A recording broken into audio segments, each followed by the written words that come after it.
বাবু আমাদের tiger team কি test খেলতে গেছে না আমাদের ওই সফরে গেছিল, যে শিক্ষা সফরে গেছিল। এই যে 20 ওভারের আগে তিনটে উইকেট আমরা হারাই ফেলছি। এক এনামুল হক বিজয়, দ্বিতীয়ত হচ্ছে এরপরে সাদমান, তিন নম্বর হচ্ছে মমিনুল হক। আচ্ছা টি-20 আমরা টেস্টের মতন কেন খেলি? টেস্টের টি-20 মতন কেন খেলি আমরা? টেস্ট ম্যাচ হচ্ছে আমরা বড় একটা ইনিংস করবো, বড় ইনিংস সাজাবো, যে কীভাবে বড় করা যায়। 4 দিনের টেস্ট কেউ 4 দিনও শেষ করতে পারে না, আর কেউ 20 ওভারের আগে 3টে প্যাকেট।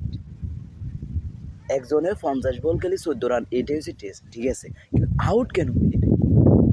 মানে আউট হইবি মানে আমাদের তাড়াতাড়ি আমরা টেক করতে না হলে আমাদের গরম ভাত ঠান্ডা হয়ে যাইতেছে, এই কারণে আমরা উপরে উঠতে হবে।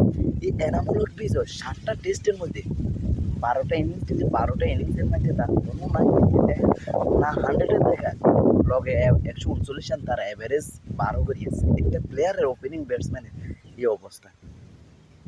আমরা টি-20 টেস্টের মতন গেলে টেস্টের টি-20 মতন এই দামরা টিমেরে পাঠাইছে সফর তো মান ইজ্জত সম্মান ডুবাই লাগবে।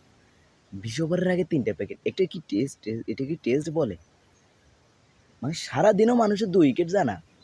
এই যে অস্ট্রেলিয়া, সাউথ আফ্রিকা তারা খেলছে, তাদের 69-70 ওভারে তাদের 5টা প্লেয়ার গেছে। আর আমাদের যদি এরকম হয় 70 ওভারে আমাদের ফার্স্ট অল উইকেট পড়ে চলে